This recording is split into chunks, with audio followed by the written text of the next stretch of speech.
안녕하세요. 오늘의 테슬라 뉴스입니다. 2025년 4월 22일에 발표될 테슬라의 1분기 실적을 앞두고 인도량 컨센서스 대비 4만 대 미달 소식에 투자자들은 많은 긴장을 하고 있는데요. 오늘은 이번 실적의 주요 전망과 투자자들이 주목해야 할 핵심 포인트를 심층적으로 분석해 보겠습니다. 자, 테슬라는 이미 배송량이 예상치를 하회한 상황이라 도전적인 실적이 예상되고 있지만 이 에너지 부분의 성장, 그리고 로보택시의 계획, 그리고 일론 머스크의 Q&A에서 나올 소식 등은 큰 기대를 모으고 있는 상황입니다. 자, 오늘 방송에서는 테슬라 어닝에 대한 부정적인 요소와 긍정적인 요소, 이 월가의 시각과 또 Q&A의 중요성을 함께 다루어 보려고 하는데요. 구독과 좋아요 그리고 의견을 남겨주시면 감사하겠습니다. 그럼 방송 시작할게요. 자, 먼저 이번 실적의 부정적인 측면을 같이 한번 살펴보겠습니다. 테슬라의 1분기 2025년 배송량은 33만 6,681대로 전년 대비 무려 13%나 감소했습니다. 이는 월가의 예상이었던 37만 7천 대부터 39만 대를 크게 밑도는 수치로 매출과 수익성에 부정적인 영향을 미칠 것으로 예상되며 테슬라가 성장의 둔화를 겪고 있다는 신호로도 해석할 수 있습니다. 자, 이미 알려진 인도양 쇼크 때문에 시장의 기대치는 매우 낮아진 상황인데요. 테슬라의 판매 부진의 배경에는 수요 둔화와 경쟁의 심화도 있지만 곧 살펴볼 생산의 차질 요인도 숨어 있습니다. 자, 테슬라는 1분기에 주력 차종인 테슬라의 모델 Y 생산 라인의 재정비를 단행했는데 미국 프리먼트 공장과 텍사스 기가팩토리뿐만 아니라 상하이와 베를린 공장까지 모델 Y 생산 라인 교체 작업이 이루어지며 수주간의 생산이 중단되었습니다. 자, 그 결과 1분기 동안 생산에 차질이 발생했고 이는 판매량의 공백으로 이어질 수밖에 없었는데요. 모델 Y의 업그레이드된 신형 모델은 1분기 말에야 투입이 되었기 때문에 정작 이번 분기 실적에는 크게 기여하지 못하는 셈입니다. 다만 한 가지 희망적인 점은 신형 모델 Y의 본격적인 판매가 3월 말부터 시작되었다는 것이고 따라서 이번 분기에서는 큰 영향을 미치지 못하겠지만 2분기부터는 배송량이 크게 반등할 가능성이 매우 높습니다. 자, 이는 투자자들이 주목해야 할 중요한 요소라고 생각되는데요. 또 테슬라가 취했던 공격적인 가격 인하 전략도 실적에 부담을 주고 있는 상황인데 이 테슬라는 주요 차종의 가격을 여러 차례 인하해 시장 점유율을 지키려 했었고 그 결과 판매량 방어에는 도움이 됐을지 모르겠지만 마진의 하락은 피하기가 어려운 상황입니다. 자, 일부 분석가들은 이번 1분기 테슬라의 이익률, 즉 마진이 바닥을 칠 것으로 예상하고 있는데요. 현재 인베스팅닷컴의 데이터에 따르면 테슬라의 매출 총이익률은 17.86%로 예상하고 있고 바클레이는 생산량 감소와 효율의 저하로 마진이 저점에 이를 것이라고 경고하고 있으며 1분기는 마진의 바닥을 치고 2분기부터는 앞으로 올라갈 것을 예고하고 있습니다. 자, 차량의 평균 단가 하락과 또 공장 가동률 저하를 감안하면 영업이익률의 감소도 불가피해 보이고요. 이 수익성 측면의 압박으로 인해 이번 실적에서는 테슬라가 발표하는 EPS가 기대에 못 미칠 가능성도 있습니다. 자, 테슬라 1분기의 긍정적인 요인을 살펴보면 바로 주목해야 할 희망적인 요소는 테슬라의 에너지 부분이라고 생각되는데요. 이번 분기 숨은 실적 히어로로 에너지 부분이 떠오를 전망이고 전기차의 판매가 주춤한 사이 메가팩과 파워월로 대표되는 에너지 저장 장치의 사업은 현재 고속 성장을 기록하고 있습니다. 테슬라는 1분기 인도량 발표에서 에너지 저장 장치의 인도량이 10기가와트시로 발표하면서 분기 사상 최대치의 인도량을 기록하게 되었는데요. 이는 전년 동기 대비 150% 이상 급증한 수치로 유일하게 성장세를 보이고 있는 사업부라고 해도 큰 과언이 아닌 상황입니다. 자, 이번 실적에서도 두 자릿수의 성장을 이어갈 것으로 기대되고 이처럼 안정적인 캐시플로우를 창출할 수 있는 테슬라의 에너지 사업의 확장은 테슬라의 중장기 투자 포인트로도 긍정적인 영향을 미칠 것으로 판단되고 있습니다. 자, 또 하나의 밝은 뉴스는 테슬라가 완전 자율주행 로보택시 서비스에 박차를 가하고 있다는 점이고요. 일론 머스크와 테슬라 경영진은 올해 6월까지 미국 텍사스 오스틴에서 로보택시의 호출 플랫폼을 공식 출시하겠다는 목표를 거듭 확인하고 있는데 운전자 없이도 운행되는 차량인 사이버캡 등으로 차량 호출 서비스를 시작하겠다고 강조하고 있고 머스크는 심지어 신차가 생산 라인을 떠나 곧바로 고객의 집으로 스스로 운전해 갈 수 있을 것이라고 말을 하면서 자율주행에 대한 자신감을 기대감을 내비치고 있습니다. 자, 이런 로보택시 계획은 투자자들에게 미래 성장의 스토리를 재부각시킨다는 점에서는 상당히 호재로 작용하지만 시장의 시각은 조금 갈리고 있는 상황인데요. 일부에서는 테슬라의 과거 FSD 개발 지연 전례를 들면서 테슬라가 말하는 6월달 사이버캡의 론칭 일정에 대해서 회의적인 시각도 가지고 있고 또 연기가 될 거다라는 추측도 나오고 있습니다. 자, 회사 측이 수차례 일정을 재확인하고 있을 만큼 테슬라는 그 의지가 상당히 강하기 때문에 6월에 실제 서비스가 시작된다면 기술 선도 기업으로서의 위상을 강화하게 되고 주가에도 심리적인 청신호가 될 수 있을 것으로 예상됩니다. 자, 이번 실적 발표를 앞두고 시장의 분위기는 다소 긴장된 가운데 월가의 애널리스트들의 의견도 상당히 엇갈리고 있는데요. 1분기 인도량 쇼크 이후 여러 증권사가 투자 의견과 목표 주가를 조정하고 있습니다. 예로 바클레이제 애널리스트인 댄 레비는 테슬라의 목표 주가를 325달러에서 275달러로 하향 조정하면서 15% 하락한 예상 주가를 발표해 어닝을 앞두고 매우 신중한 입장을 취하고 있는데요. 재미있게도 바클레이스의 의견은 중립을 유지하고 있고 이는 매도까지 갈 정도로 비관적이지는 않지만 현 주가 수준에서 뚜렷한 상승 모멘텀을 보기 어렵다는 의미로도 해석할 수 있습니다. 자, 쉽게 말하면 일단 관망을 좀 하자 이런 의견을 보이고 있는 셈인데요.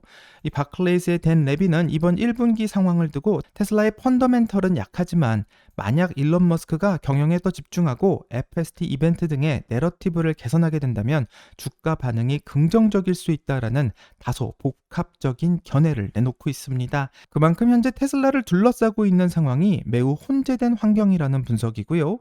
장기 성장 스토리는 유효하지만 단기의 실적 부진과 비용 이슈가 겹쳐 있다라는 평가로도 볼 수 있습니다. 자, 중요한 점은 바클레이스가 매도 등급으로 격하지 않았다는 것이고 이는 테슬라의 장기적인 잠재력을 여전히 인정하고 있음을 시사하며 이 매도도 아니고 매수도 아닌 보유라는 말을 해석하면 지금은 보유를 권고하고 있지만 팔지는 말라는 뜻으로 읽을 수도 있고요. 이 단기적 수급이나 실적보다 일론 머스크의 향후 전략과 내러티브의 전환에 따라 주가가 다시 탄력을 받을 여지가 있다고 보기 때문인 것으로 해석할 수 있습니다.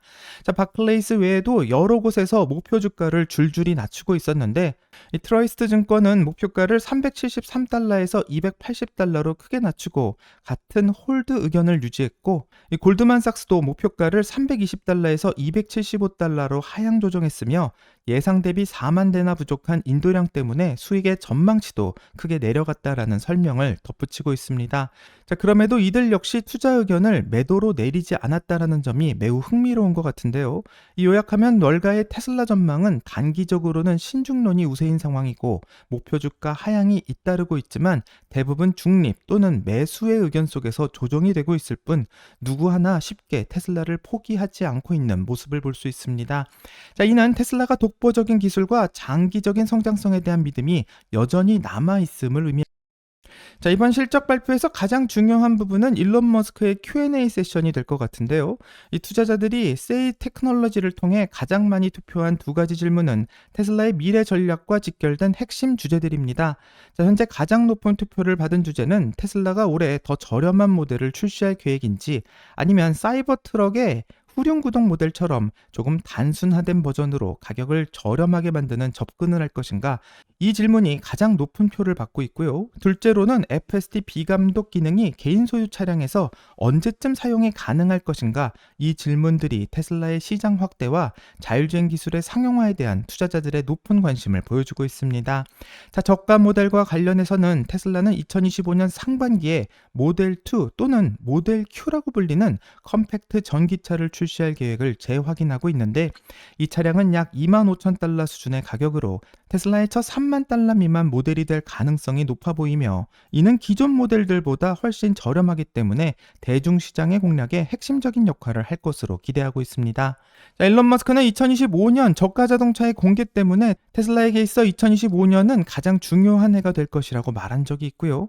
이 테슬라의 CFO인 바이바브 타네자는 지난 실적 발표에서 테슬라는 여전히 2025년 상반기 내에 더 저렴한 모델 출시를 목표로 하고 있다고 밝혀 큰 화제가 된 적이 있는데, 이 상반기라고 하면 2025년 6월 안으로 출시에 대한 발표가 나온다는 예정이기 때문에 이번 어닝콜에서 관련된 힌트가 나오게 될지 매우 궁금해질 수밖에 없습니다. 자, 최근 관세 문제로 인해 미국 내 출시 일정이 지연될 가능성이 제기되고 있고, 또 로이터의 최신 보도에 따르게 되면 트럼프 행정부의 중국산 부품 관세 정책으로 인해 테슬라의 공급망이 크게 영향을 받고 있으며, 이는 저가 모델의 생산 일정에도 차질을 초래할 수 있다라는 우려 섞인 기사도 나오고 있는데요. 이와 관련해 일론 머스크가 Q&A에서 구체적인 출시 일정이나 전략적 대응을 밝히게 된다면 시장의 불확실성이 크게 줄어들 수도 있습니다. 자, 예를 들어 테슬라가 미국 내 생산을 확대하거나 대체 공급망을 확보했다라는 소식이 나오게 된다면 이는 주가에 상당히 긍정적인 신호로 작용할 가능성이 높고요. 반대로 지연의 가능성을 재확인하게 된다면 단기적인 주가 변동성은 커질 수 있을 것 같습니다.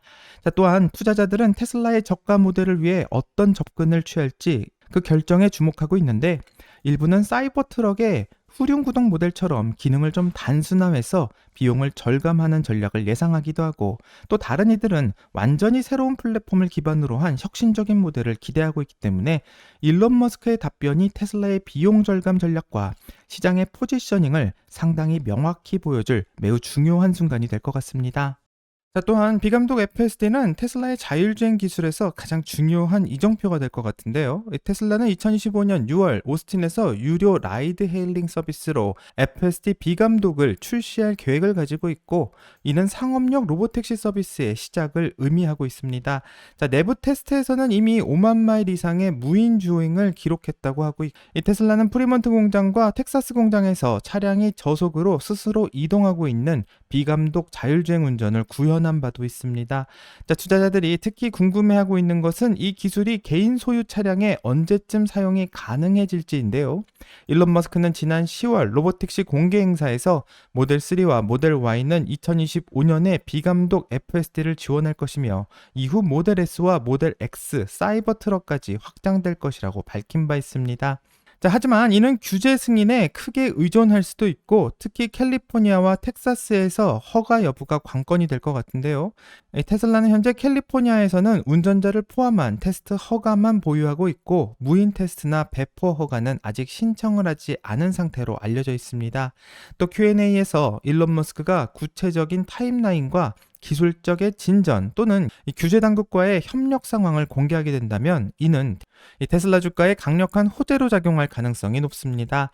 비감독 FSD 차량이 하드웨어 4.0 차량에서만 가능하다는 점을 고려할 때, 또 하드웨어 3.0 소유자에 대한 업그레이드 계획이나 보상 방안 등 관련한 명확한 발표는 투자자의 신뢰를 높일 수도 있을 것 같은데요. 반면 규제 지연이나 이 자율주행의 기술적 한계에 대한 부정적인 언급은 단기적인 주가 하락의 요인이 될 수도 있기 때문에 발표를 지켜봐야 할 것 같습니다. 자, 일론 머스크의 답변은 테슬라의 단기 및 장기 주가에 큰 영향을 미칠 것 같고요. 저가 모델은 테슬라의 대중시장의 진입을, FSD 비감독은 자율주행 선도 기업으로서의 입지를 결정짓는 핵심 요소가 될 것 같습니다. 이 투자자들은 특히 일론 머스크가 얼마나 구체적이고 현실적인 답변을 제공하는지에 주목할 것이기 때문에 Q&A 섹션은 이러한 신뢰 회복의 결정적 기회가 될 것인지 주목될 수밖에 없고요. 마무리하면 테슬라의 1분기 2025년 실적 발표는 배송량 감소로 인한 도전적인 결과가 예상되지만, 에너지 부분의 강력한 성장과 6월로 예정된 로보택시의 출시, 그리고 테슬라의 저가 모델과 FSD 비감독에 대한 기대는 장기적인 낙관론을 뒷받침할 것으로 예상됩니다. 자, 투자자 입장에선 단기적 실적 약세가 오히려 기회가 될 수 있다는 점도 기억해야 될 것 같고요. 일부 애널리스트들이 주춤하고 있는 사이에도 여전히 강세론자들은 테슬라를 고평가하고 있고, 일론 머스크 역시 테슬라에 대한 장기적 비전은 변함이 없다라는 모습을 보이고 있습니다. 자, 결국 테슬라 주식은 단기 뉴스에는 좀 출렁거릴 수 있지만 큰 파도가 한바탕 휩쓸고 간다면 물살을 헤치고 다시 올라오는 서핑보드와도 같으며, 중요한 것은 시장에서 살아남고 계속해서 보드를 탈 수 있다는 것이 중요할 것 같습니다. 자, 이번 1분기 실적도 단기적인 약점과 장기적인 강점을 모두 보여줄 것으로 예상되고 있고요. 이번 실적 발표 후에 어떤 주가 반응이 나오든 장기적인 시각을 갖고 테슬라의 혁신적인 여정을 지켜보는 것이 매우 중요할 것 같습니다. 자, 여러분의 투자 전략은 무엇인지 댓글로 공유 부탁드리며, 테슬라의 2025년 1분기 실적 발표 후 후속 영상으로 다시 찾아뵙도록 하겠습니다. 여기까지가 오늘의 테슬라 뉴스고요. 오늘 영상이 도움이 되셨다면 구독과 좋아요 그리고 알람 설정 부탁드립니다. 오늘 좋은 하루 되시고요. 오늘의 테슬라 뉴스는 내일 또 새로운 소식으로 다시 찾아오겠습니다. 감사합니다.